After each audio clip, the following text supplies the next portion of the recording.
Welcome to the Sports Nutrition Australia Roundtable. We've got Michelle Adams-Arent, our guest today. We're just going to go through our intros quickly. So we've got Joey Cantlin, PT, Alex Thomas, the Australian Sports Nutritionist, Kyle Webber, the Physique Coach, Brandon Kempter, at Brandon Kempter, BK Conditioning, and then your handle is Runner Girl Adams. Correct. Yeah, so we were just talking about that. So if you want to find Michelle, you've actually got to look for someone who's running or doing a Turkish get-up. Yeah.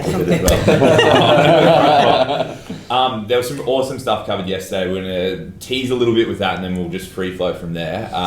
One of the big takeaways that I am personally really passionate about, and I love the research in the area, is energy availability, Absolutely. Things like adaptive thermogenesis and stuff. And you went through the nuts and bolts of the applications for energy availability, calculating that, and the energy activity thermogenesis as well, and then combining that and what that actually looks like for athletes, because a lot of people just aren't aware, with it. So what are I guess some of the things that you're seeing in those areas for what they should be doing versus what they are doing?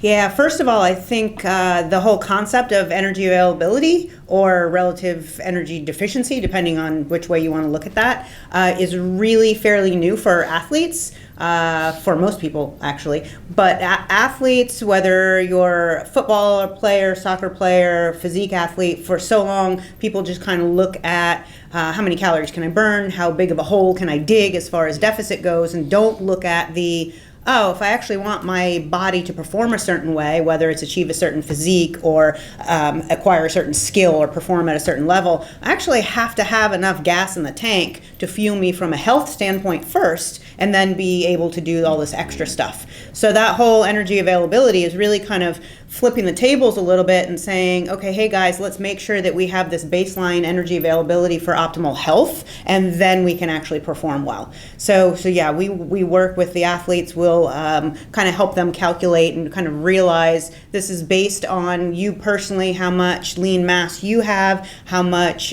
caloric expenditure you have in your kind of physical activities, and what that looks like for an energy intake that they would need. Yeah, cool. And are you seeing like the ones, because I personally don't, I work with some athletes and I'm in a private setting, but it's not a plethora of athletes at a collegiate level. Are you seeing people who are then meeting energy availability needs and then achieving getting close to their body composition goals as well? Is there some form of correlation with that? Or so when we can actually make the changes and have folks increase the energy intake, then they do perform better and they feel better and they look better. So it's very common, especially with the female athlete. I mentioned something yesterday, just kind of randomly think in your head, how many calories would a female age 17 to 21 need? And if somebody happened to think about 2,000, that seems like a really huge number. But what they don't realize is, hey, these athletes are expending far more than that in an hour and a half. Right? So that means that the energy intake that they need is going to be double that at least. So when you can start increasing their energy availability side, then they do perform better and they do see better body composition changes. We don't approach it from a body composition standpoint saying, hey, you really need to change some of this. We really try to focus on the health aspect, the performance aspect, and then just kind of have them realize that those other changes will come along with it. Yeah, cool. Because I know that myself clinically working with, it seems to be a big trend within Australia with triathletes.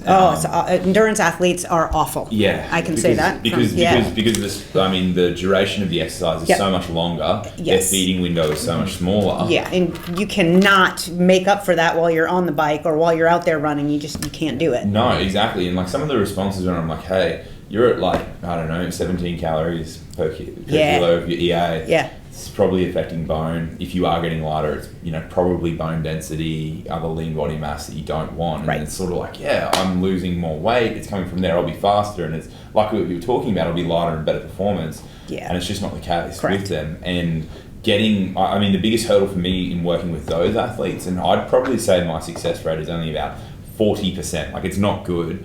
Is that there is some underlying, whether it's body image disorder or eating disorder, tied to that. So getting them to even accept and try and buy in to start eating, or even if you I found counselling on performance and all that kind of stuff.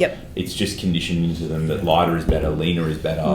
It's faster. Yeah, and I agree with you. And it's a really challenging spot, because it's almost like we've got to get to the coaches and start educating those coaches that, hey, your athlete's feeling like this or performing like this is not a good thing, and fueling them a little bit better, they'll start to perform better, and then you'll be able to avoid all the stress fractures and the all the upper respiratory tract infections and all these other constant injuries that they have. But I work with one of my very good friends, Ironman athlete, came to me after, the stories that she tells about what she felt and what she was going through, and the doctors couldn't figure out what was going on, which is a whole completely different story. Like, how do you not figure out these athletes are overtraining? Anyway, it was really frustrating to her when I started explaining how this whole nutrition fueling thing works, and she said, well, why did nobody tell me that?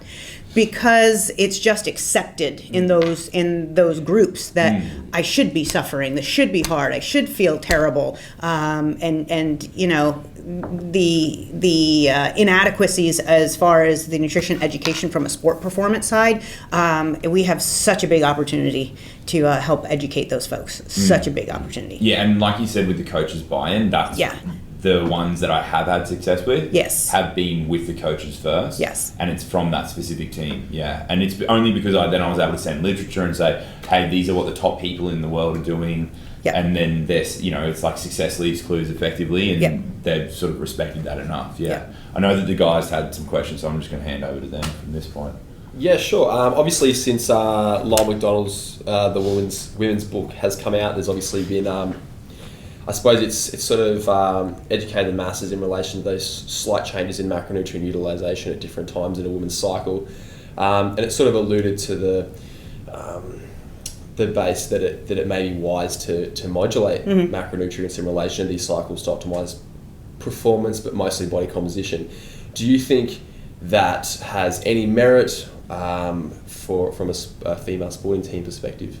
Yeah, that's really interesting, and I think it's super cool to look at the different fuel utilization and different times.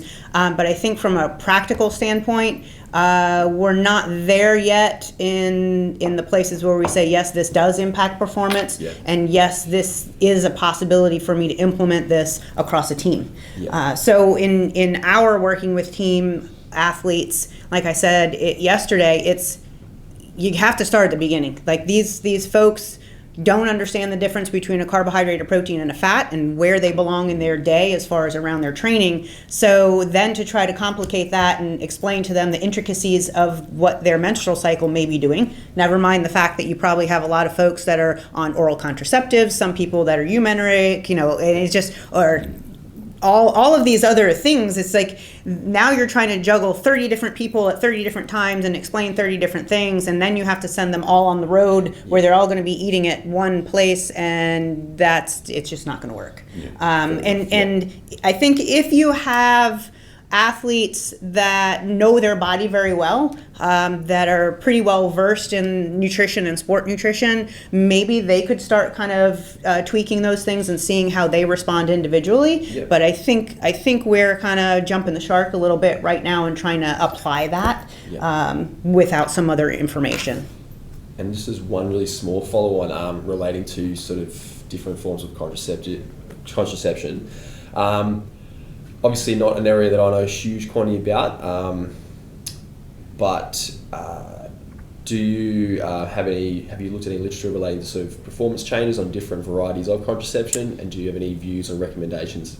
Yeah, so it's interesting. Again, if we take a step back and ask the question, why are you on oral contraceptives in the first place? We actually usually come back to the energy availability thing, because physicians are not, most of them may not be as well versed in what's causing that in the first place. They just think, oh, you're not getting this, we'll put you on contraception that'll re-regulate your cycle, which, oh, by the way, it's really not, because it's not an actual menstrual bleed that you're getting.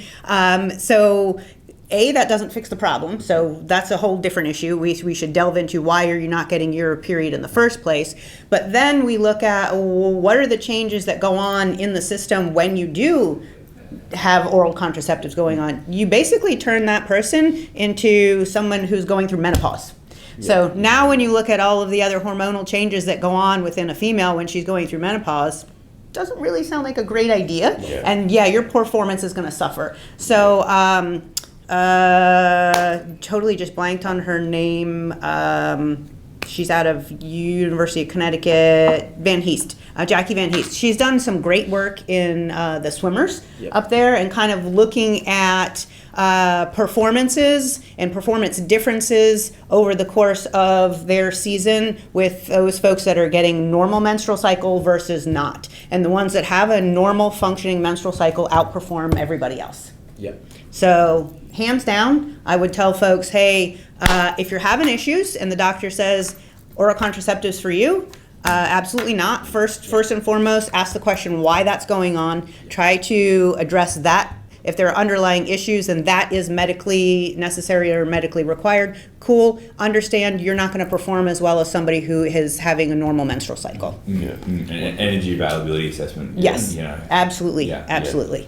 Michelle, you've got a extensive professional resume, and I wanted to dig a bit more into your personal achievements. Sure. So, you're IFBB pro, you won the Toronto Pro. Sorry if you didn't want me to talk about bodybuilders, because bodybuilders aren't. It's all good. It's all good. You've run the Boston Marathon, correct me if I'm wrong, 6 times. 4 or 5. 4 times. Yep. Something that's very common that I find working with physique athletes is that constant feeling of what's next. Yep. And obviously you've gone through this, you celebrated physique competitor, competitive marathon runner. You've got that drive and that determination, obviously, both personally and professionally, to keep achieving. The majority of people that we'll see that are practicing sports nutritionists in Australia will be dealing with clients that can't initially buy in, and even when they do, once they go through that process of achievement, they hit that post-competition depression, whether that's through a sporting team, whether that's through a bodybuilding competition, whatever it may be. How do you personally deal with finding the motivation to continue after a high level of personal achievement, and what do you look for to keep continuing that on? That's a great question. And I think that whole post-show kind of blues thing is something that people really need to talk about, especially when they've got first-time competitors. It is a big challenge mentally and physically to be headed in one direction for so long and then basically do a 180. Yeah. So folks have to be prepared for that. What keeps me going? Yes, I have competed on the professional level. I never liked competing for being on the stage. That's not what I like. I like the everyday, you go to the gym, one better every day for yourself. That's so important. Yeah, and so that's what drives me. I love to lift heavy. I love. For the wrong reason. Yeah, that's my passion. That's my happy place. It's always been that way. In the gym, even outside running, pushing myself. It's fun to run fast or far. I've always been that way. So I'm not sure the best answer of, I guess, what keeps me going. It's just I like to do stuff. It's difficult to explain because Yes. it's like you find something that you're passionate about, Correct. so you just do that. Yes. Whereas I feel a lot of people get into something because they want to be passionate about it, Correct. and they believe that that's going to net them a result. Yeah, and so it's a how do you kind of motivate them? Well, you can't. Yeah. You actually have to find within them what drives them. Yeah. So really digging down to the why are you doing this, and sometimes it comes down to asking those really hard questions, and it can be really emotional at times to dig in and kind of find that pain button for them Yeah. about why they actually are wanting to make that change. And it's Yeah. maybe they're overweight, they can't play with their kids, or their parents passed away and they didn't have that connection with them in a physical aspect outside running and playing, or whatever it is. You've got to be able to ask those hard questions and get at that for them. And once they are able to vocalize that, I think it helps them to connect with it and then continue moving. Yeah. And that was something we were talking about tonight, last night. Yeah. Was a lot of clients will come or they'll have an intention, but they won't have a reasonable level of self-awareness. Yes. For that intention, for where they're at, to then take the necessary responsibility with those goals. Yeah.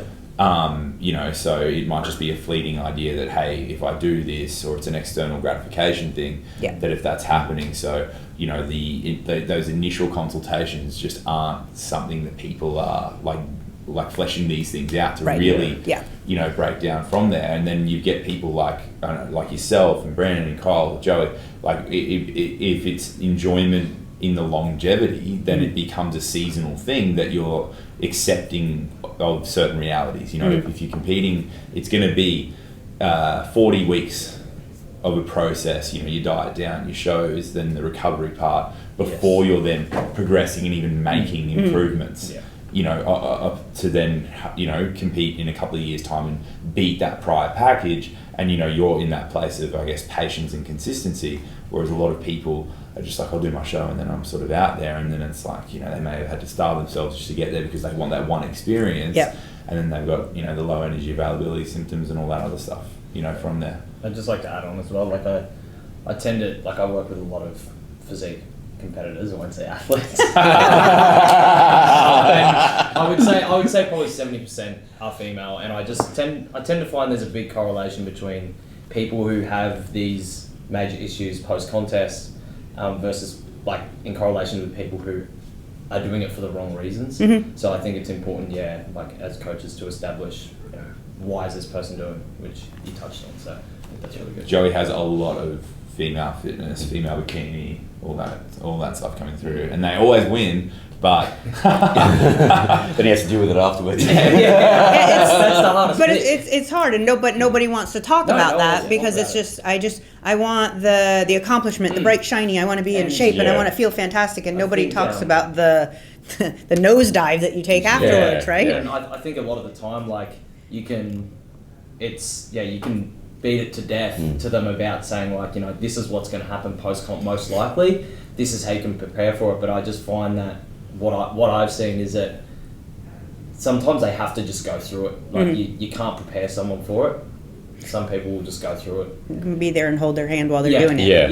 You can listen to them cry, but you know, you can't. Just let them know it's okay and it's normal. I have a question as well. Sorry to touch on the bodybuilding thing again. Hey, it's all good. I honestly, I know. I said would probably be like bodybuilding focused. Yeah, I said, you know, bodybuilders are not athletes. Massive, yes, but the thing is, you know, we were talking about this last night. I don't hate that. And I would not be where I am today if I didn't do what I did. Right, all the people that I've met, the things that I've learned. The challenge that I have is the lack of information that gets to the people to tell them that there's a better way to do what they want to do, right? To avoid the, you know, energy availability deficits and all of these terrible things that we had to deal with back in my day when we didn't have the internet, because I'm that old, right? So let's get the information out to them, and so I'm happy to talk about But it. if you change your Instagram handle to IFBB Pro, Then you get more questions. Yeah, I don't need that. My question is, obviously you competed in pro, like at a pro level as a bodybuilder. You've run in marathons. You've coached high-level athletes in various sports. So my question is there something that bodybuilders can take away from other athletes of different sports, or, you know, marathons or whatever? And is there something that like sport athletes can take from bodybuilders? Yeah, that's a great question. And I kind of feel like I'll say a rogue athlete, right? So I kind of have meshed everything that I've learned from the whole bodybuilding world into the sport performance side. So I still eat, you know, multiple meals a day, protein in the meals, and it's one of those, periodized carbohydrates around your training. I think both worlds could, if we could come together, we would have huge accomplishments, right? So athletes actually learning the importance of the nutrients. So even if you don't know what you're doing, if you go to a gym where people are doing bodybuilding or a competition or anything, they know they've got to do something with nutrition, right? So they might not have it all dialed out, but they know, hey, nutrition is a huge part in this. Hey, this is important, these things may work. And they might not have it all 100%, but they know there's something there. Athletes, no, they just go train. And usually only in their sport. Like, they don't understand the importance of strength training. They might not understand the importance of the nutrition and how it supports the strength training. So I think if everybody just kind of got together and had good conversations, we would understand that the sport athletes would benefit more from incorporating the strength training and the nutrition support to their sport, but then also from the bodybuilding side, or I guess the bodybuilders could kind of learn a little bit more about broadening what they do. Yeah. So understanding that it's, hey, not just sets and reps of my bench press, there may be some other things that I could do that sport athletes do that could help Yeah. to benefit me. Yeah, because I find like, you look at some sport athletes and they are just like in unbelievable shape. Yeah. Even like you look at like CrossFitters, for Yep. example, like half of these dudes could get on a bodybuilding stage and win their pro card. Absolutely. Yeah. Because they train and fuel like athletes. Yeah. So I think if bodybuilders could understand it, you don't have to feel like crap all the time, and you don't have to just focus on being depleted. If you actually give yourself the fuel that you need, you may perform better as well. And that's some conversations I had with some of the girls that I used to compete with when I started running. They're like, "Oh God, don't you feel terrible? Isn't that awful?" I said, "No. You just know what it feels like to try to run when you're dieting for a show. So if you actually fueled like an athlete, it would feel a whole lot different." You're not counting down the minutes anymore on the cross trainer. Yeah. Only 5 more blocks 5 more of minutes time and to then I go. can eat. Yeah. That's the worst stuff. So I think if the bodybuilders maybe kind of loosened up a little bit Yeah, I agree. and kind of started to approach that from a more athlete standpoint, Yeah. they would enjoy the benefits I of actually it. do find, like, because I've travelled over to the States to watch shows and have had clients and shows, and I find in the States they're a lot more relaxed with their bodybuilding as they are over here, whereas bodybuilders over here tend to be very like Yeah, this the is how saying it is over here. It's like the person who is prepared to suffer the most will win, Yeah. and that's become a real subculture. And No. Like, you know, I hear That we have to do away with that. That's like team no days off. That is like team Yeah. team crash. That is not a good Yeah. idea. Like I've Yeah. talked to bodybuilders over in like the WNBF, for example. Yep. And they, like, not to any disrespect to anyone in Australia, but they are just on another level, and I typically find they're just all so much more relaxed, and they're not so hung up about it all. Yeah, it's Yeah. focusing on the minutia and the detail doesn't necessarily get the job done. No, not Right, Obviously, it's the genetics process. play a role, but It's a process. There's a big correlation. And you just have to enjoy the process Yeah. instead of just focusing on the minutia, which causes more stress. Yeah. Yeah. Cool. sweet. You guys got any other questions? No. No, that was good. Awesome. Thank you so awesome. much. Yeah. Awesome. Thank you. Thank Michelle. you.